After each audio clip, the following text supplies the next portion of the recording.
Any conversation about democracy today invariably includes a range of anxiety about social media. While platforms such as Facebook, Instagram, Twitter, TikTok, and so on can bring people together, they can just as easily be used to distort or misinform.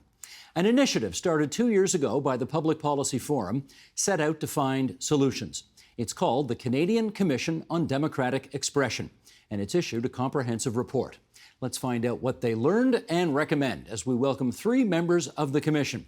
The 2 co-chairs, Beverly McLaughlin, 17th Chief Justice of the Supreme Court of Canada. She's in the nation's capital. And Taylor Owen, Director of the Centre for Media, Technology and Democracy at McGill University. He's in Montreal, Quebec. And also in the nation's capital, Commissioner Vivek Krishnamurthy, Director of the Samuelson Glushko Canadian Internet Policy and Public Interest Clinic at the University of Ottawa.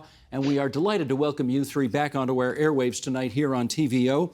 I guess protocol dictates that we start with the former Chief Justice, so let's do that. Ms. McLaughlin, what's the overarching mission of your commission? We wanted to look at how best the internet and digital communications can be regulated and should be regulated in Canada. As everybody knows, around 2000, 2005, society underwent what is called by some the fourth or whatever industrial revolution, and we changed dramatically how we communicate. We had digital communication, we had platforms, we had blogs, we had online sites with people contributing, and as you say, this contributed a lot to communications and revolutionized the way we communicate. But there was no legal structure, no structure at all to say what the limits were on how these new forms of communication should take place. So various countries around the world in the years that have followed have been grappling with this issue of how best to curb any excesses and prevent harms from this new digital mode of communication. And the answers aren't easy. But the key is, notwithstanding all the good that is produced by the digital communications and platforms, and we all know the sort of Facebook type, Twitter, notwithstanding all the good, there are harms that can happen, and these are serious harms. And in terms of defamation, in terms of hate crime, in terms of pornography, in terms of loss of privacy. And society needs to do something to prevent citizens, people, from becoming victims of these harms, of sometimes crimes. So this is what we're looking at. How do we best curb the negative sides of the digital revolution? Well, maybe I can get Taylor to build on that answer in this respect. Are you folks at your commission more concerned about the behavior exhibited by the people who use these social media platforms, or the platforms themselves and what they apparently are content to let people get away with? Yeah, I think you framed that the right way, because as the Chief Justice mentioned, countries around the world are all struggling with the dilemma of how do you minimize what are clearly better now understood harms of these digital systems without minimizing or hurting all the amazing things that the internet does for us in terms of maximizing speech, maximizing political engagement. And there are 2 approaches that have emerged on how to do this. One is, as you say, to deal with the harmful content itself. So the things that are out in the world that are bad, and to try and get rid of them.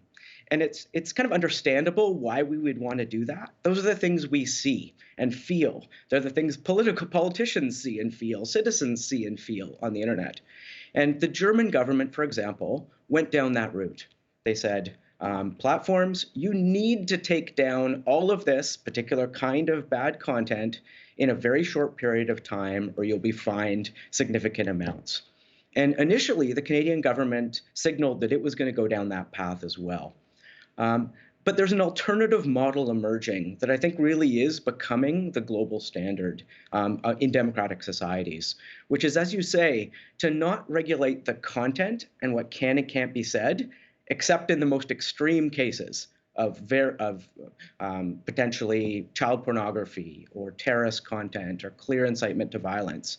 But in most other cases, I think from a regulatory perspective, we can be much more effective by addressing the system itself, by the incentives in the design of these platforms that maybe allow harmful speech to be maximized, allow people to be targeted with harmful speech, create incentives for harmful content rather than beneficial content to a democracy.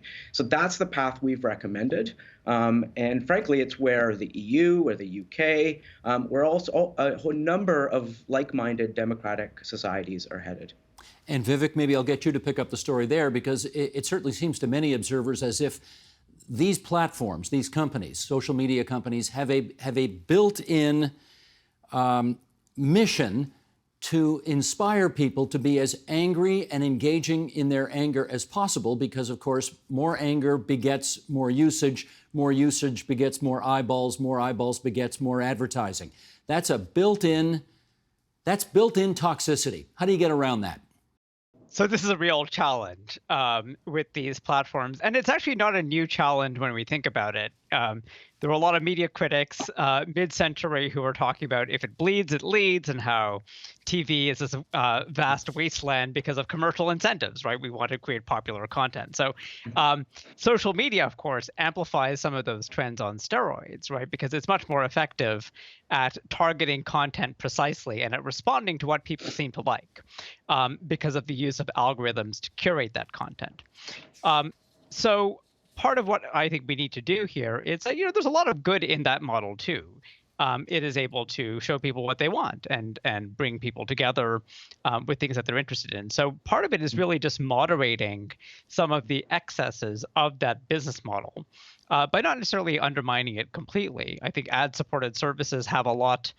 There's a lot of good that they provide in terms of access, right? But the point is that we want to be able to identify when those systems either incentivize harmful content, distribute it to people who clearly are harmed by it, and in a very targeted way, change those incentive structures so that platforms aren't profiting, or the content creators, for that matter, are profiting from that kind of harmful content.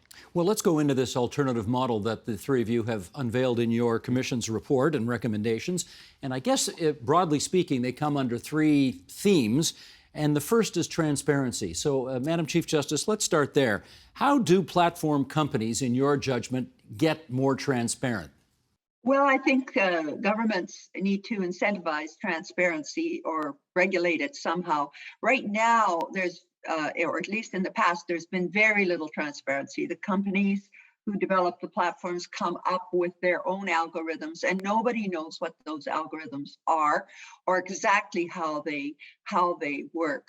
And you have this feeling sometimes when you click onto something and you feel that you are being targeted because of some transaction you did or whatever.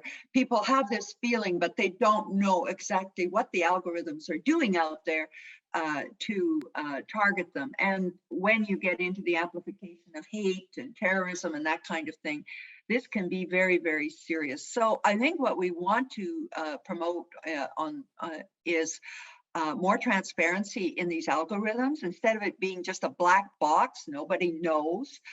We would hope that these algorithms could be shared at some level, that academics and thoughtful people could look at them and see what they are doing and how they are building their structures and encouraging people to get online, et cetera, et cetera.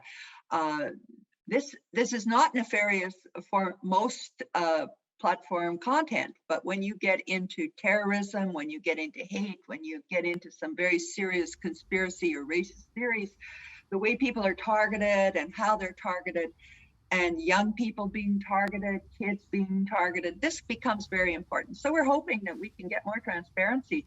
to see whether those things are happening, and if and when they're happening, to disincentivize them.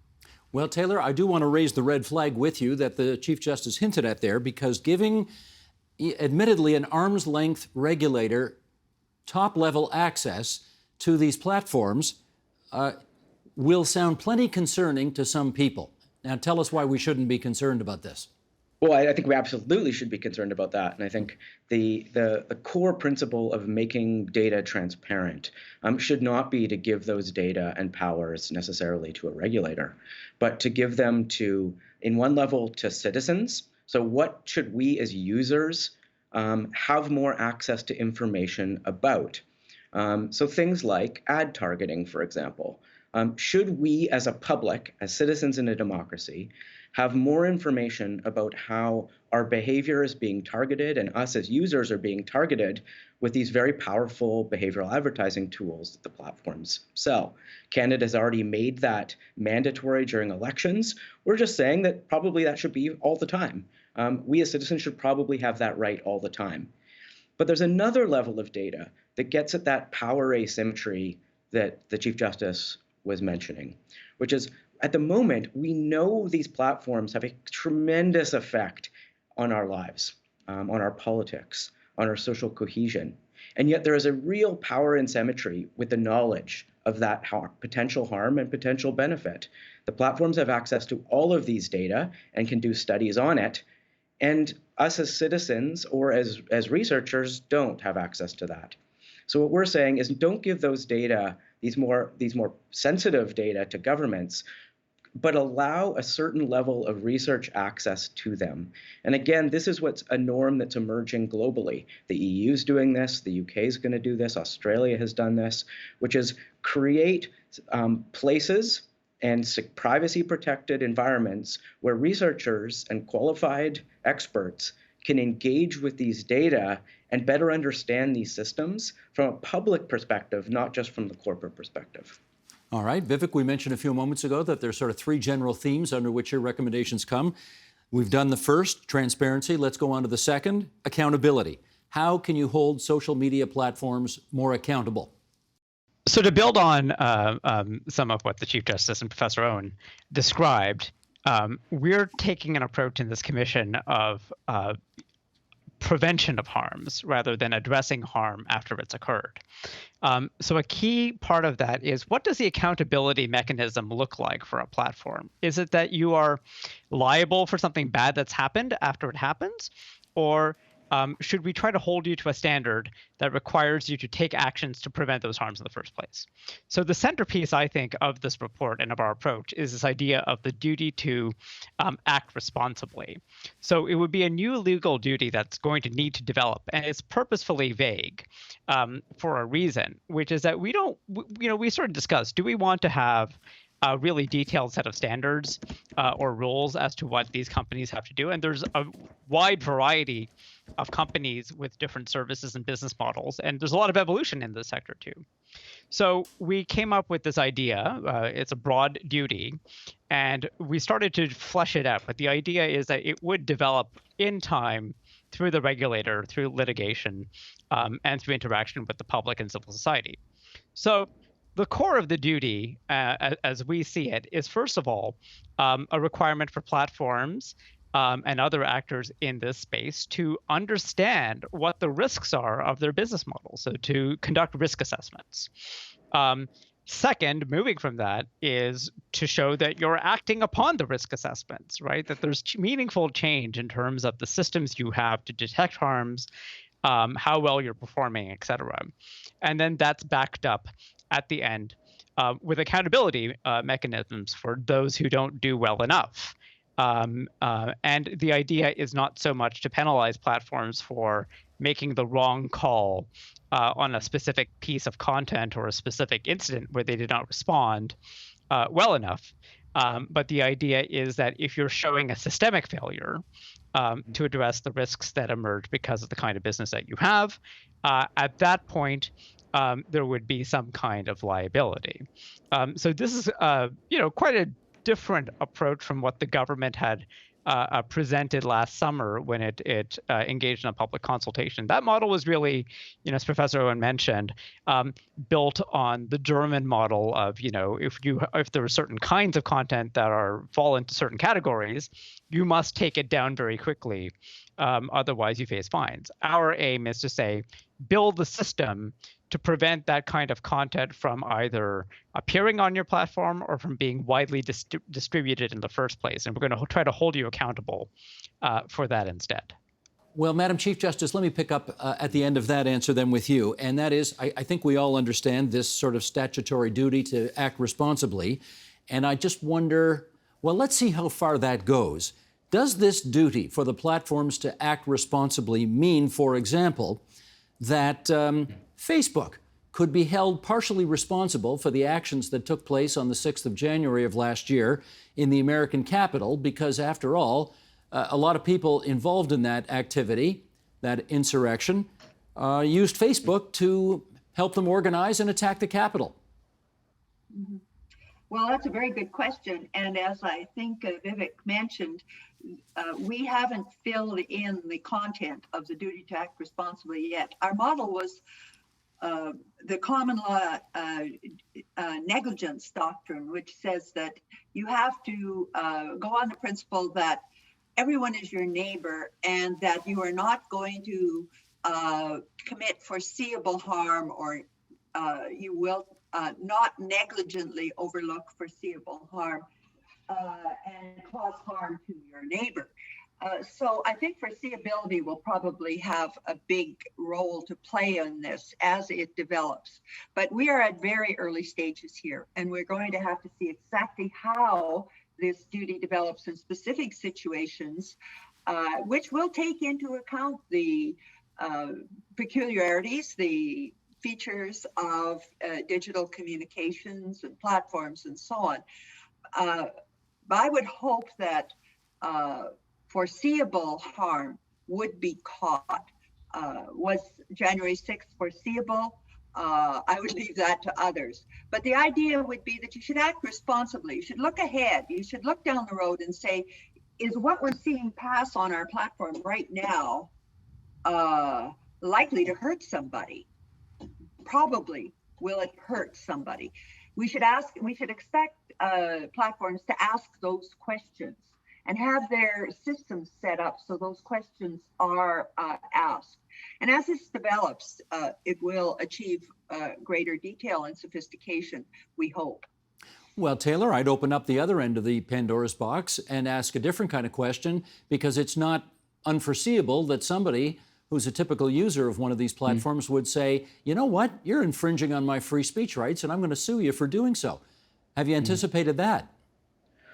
Well, these are, as we are regularly reminded, private platforms that can set their own rules.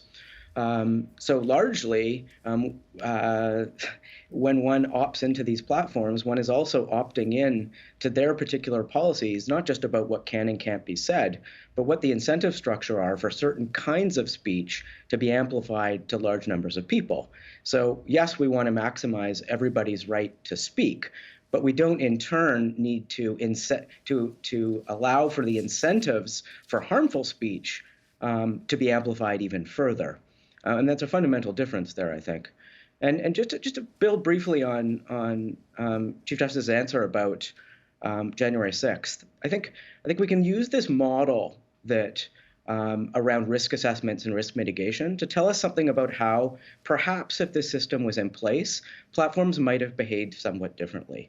So if I was a platform and doing regular risk assessments over something like, for example, the recommendation algorithm that recommends people into groups on Facebook, I might have seen that people were being recommended into increasingly radicalizing, organizing groups that were organizing and speaking about violence at the Capitol.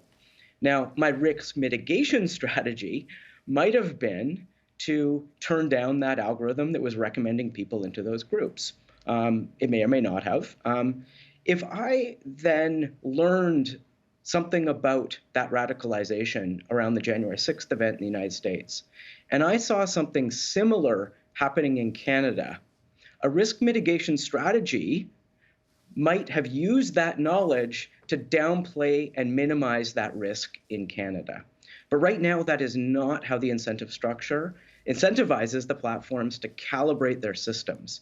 But I think this kind of model of risk assessment, risk mitigation strategy, and ultimate accountability from a regulator changes that incentive structure.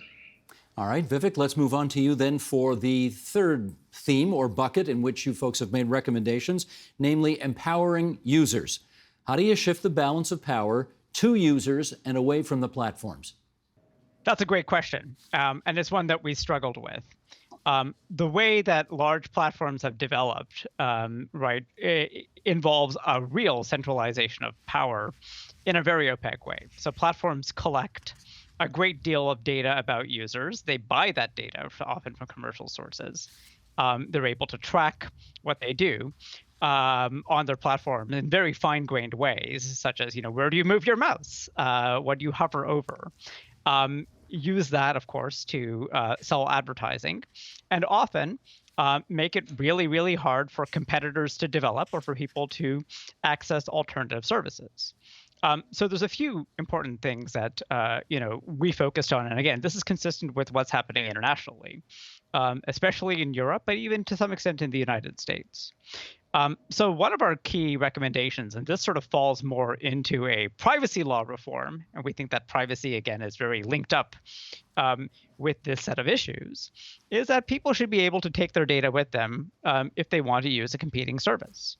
So that's the idea of data portability, right? The data is yours. And we don't need to get into the legal debate on, is it property? How do you own it? The point is that you should be entitled to a copy of it that you can take. So if you're unsatisfied with Twitter and you want to move to a different service, you can do that. There are some difficult issues there. Your data is linked up with the data of others intrinsically on social media, right? If you and I are in a conversation, Steve, on social media, I have some of your information. So that needs to be reconciled. Well, second, okay. Go ahead. Well, I was just going to say, let me follow up with the Chief Justice on that, which is to say, can you imagine these companies? I mean, the data is the gold mine, right? The data for them is what it's all about. Can you imagine them allowing you that kind of portability with your data, which essentially strikes at the very heart of how they make money? Well, I can imagine it. And I think that it might well happen because there is a great public interest in this. People have an interest, citizens have an interest in their data, in seeing it, in being able to take it to another site. And so it's not beyond comprehension that a government would say, we need to have portability. Citizens need to have these rights, and people need to have these rights. And there has to be, of course, a compromise, but things have to be worked out. And I could see platforms buying into that and recognizing that they have to, because after all, they have this huge privilege of operating and affecting people, and in many sophisticated ways. And with that has to come a responsibility, and part of that is recognizing that people have an interest in their data, and that is going to be a challenge. I agree, but I think it's a pretty fundamental proposition that we're all going to have to come to grips with, including the platforms. Vivek, I think I interrupted you. You wanted to make a second point. Oh, yes. Just the second big point that we focused on is the idea that there should be interoperability, which is that platforms and other digital services should be designed to interface with each other. So I think we've all encountered the frustration where you have a WhatsApp account, you have a messaging feature in Twitter, you have a messaging feature in Instagram, you name it, and all these things are walled off, and you have to open up 17 different apps to communicate on these different platforms. The idea that that's really, hostile to users. So we should create technical mandates to try to make these services work together as much as possible. And that's a win for users in terms of empowering them. It's also great for promoting competition, right? It means that a new service can emerge and start to link up with legacy services and try to outcompete with them. So that's also an important part of user empowerment as we see it. I totally get that point, but Taylor, I am trying to imagine you folks or whoever you charge with doing this going up to Elon Musk someday, if he ever manages to take over Twitter eventually, and say to him, I know you've got billions of tweets that you have enabled people to use over the course of the 15 years that you've been in business, and it was your technology that got it started, and it's your platform that allowed people to communicate this way, and we're now going to tell you that you have to allow people to take all of that data, whatever, that you've allowed to have happen, and we're going to let your competition have at that as well. I'm trying to imagine how that conversation's going to go. I mean, I think I know how that conversation's going to go. Sure. I mean, I don't in any universe think they will do this voluntarily, but I'm not sure that's our concern. When Elon Musk made broad pronouncements about radically changing the content moderation policy of Twitter should his bid to purchase it be successful, Thierry Breton in the EU said, okay, I don't particularly care what you think your content moderation policies are going to be. They will have to abide by European law. And we actually have a higher bar for content moderation policy. So, I mean, that is the right of Europe as a jurisdiction to impose laws on platforms that provide services to their citizens. We also have that right in Canada. And what's more, democratic governments are beginning to align in their demands of these countries. So it is not just Europe, it is not just Germany, it is not just the UK or Canada asking this of these platforms. It is all of them increasingly in an aligned way. And if you don't think the platforms care about that size of market, particularly if you start adding in some American states that are heading this direction as well, then I think that governance demand is going to override whatever these companies might prefer.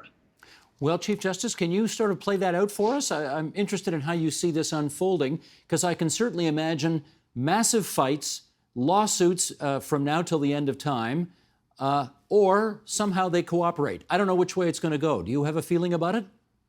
Well, I do feel that it will succeed, at least in part. I look back in history when people started regulating motor vehicles when they were first invented, or pick another technology. But anyway, suddenly people said we have to have some rules. We have to have responsible conduct here for how people are operating their motor vehicles. So we're going to put in a whole code of driving, what you have to do. Then we added to that manufacturers' obligations. Manufacturers have to build in safety features. They're held liable if the vehicles are not safe.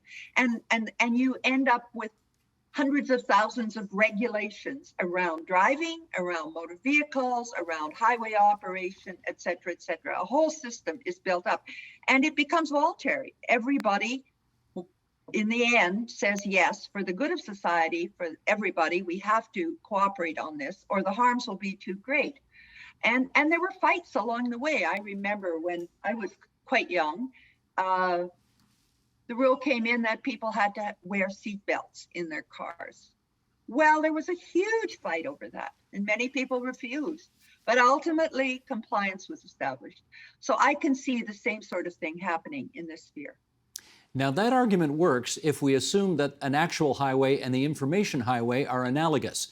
And many people are going to suggest that they're not. That one of the reasons they love using the internet is because there are no quote-unquote rules of the road, and that they have the constitutional right to be as irresponsible and toxic as they want to be. And you're basically telling them they can't do that. And that is, I'm telling them that because that's the law of Canada. We, under our charter, have free speech, but we cannot use the speech in the way that harms others. That is a basic tenet of Canadian constitutional law. So no, what's wrong now is that people think they have this right to act irresponsibly, to harm others, to do whatever they want. But if you're living in a society, you can't do whatever you want. You cannot use your freedoms in a way that is calculated to harm others. And so that's the basic premise that we're operating on. So the answer to that kind of argument is, sorry, you're living in Canadian society or European society or British society or the society in these particular states in the United States that are regulating this. And sorry, you don't get to do whatever you want if it's going to hurt other people. So that's as simple as it is. And if we want the rule of law to extend into the digital area, which I think is very important, then we have to bite that bullet and say, and people have to accept that just doing what they want is not necessarily their right. They cannot use their powers and these great powers of amplification that the internet provides to wreak havoc and harm on others. You know, Steve, can I? yeah, Taylor, forgive me. If you got 30 seconds, that's all the time we got left. So shoot. You have a right to speak, but you don't have a right to target people with incredibly damaging, harmful content. And I think what's clear here is that by changing the incentive structure and away from ultimate free speech and the maximizing of potentially harmful speech towards making the platforms act more responsibly is how we're going to ultimately minimize these harms.